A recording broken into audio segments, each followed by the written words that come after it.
Floranova a deux enseignes, Jardin des Fleurs et Oya.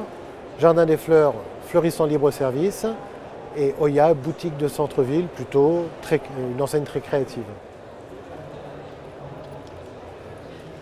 En fait, on ne recherche pas des franchisés pour les enseignes. En fonction de la nature du candidat, de son profil, de son projet de vie, on va lui conseiller de rentrer par l'une ou par l'autre. S'il est multifranchisé ou s'il a le potentiel d'être multifranchisé, ben voilà, on va jouer notre rôle de conseil et d'accompagnement. Notre cœur de métier, c'est d'accompagner les entrepreneurs. Vous pouvez être franchisé multi-enseigne du coup? Oui, quand on a signé un contrat de franchise Jardin des Fleurs ou un contrat de franchise Oya, on est prioritaire sur sa ville pour les autres enseignes. Priorité, ça ne veut pas dire exclusivité. 17 000 € de droit d'entrée, 6% de redevance, ça c'est pour Jardin des Fleurs, plus un coût de formation. Et chez Oya, on est en général à la moitié, puisque le concept Oya, c'est moitié de surface, moitié de droit d'entrée, moitié de redevance. Alors, c'est à minima 10 semaines de formation, d'accord ? En fait, c'est 8 semaines de formation et toujours 2 semaines d'autonomie.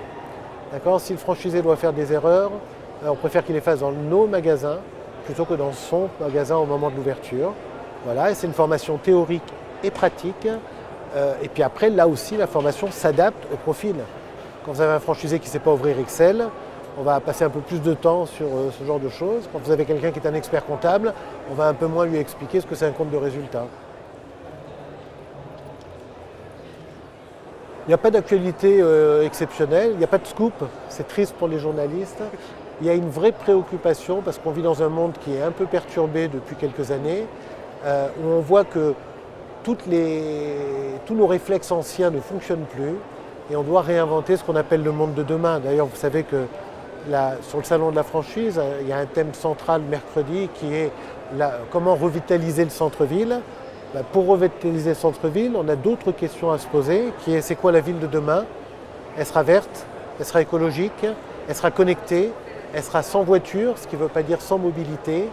Et donc globalement, je pense que la responsabilité des franchiseurs, et en tout cas on considère que c'est notre responsabilité, c'est de réfléchir à comment recréer un point de vente qui va venir épouser cette ville de demain, qui sera en aucun point comparable à celle qu'on vit aujourd'hui, et qui nous oblige à sortir de nos vieux réflexes.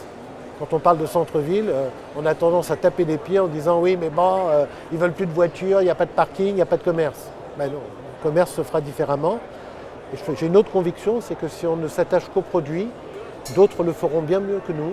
D'accord ? Et donc on a aussi à réfléchir des concepts qui soient des concepts qui épousent les nouvelles générations et le monde de demain. Sans pour autant perturber nos franchisés qui sont actuellement dans les réseaux et qui quelque part ont besoin aussi de fonctionner.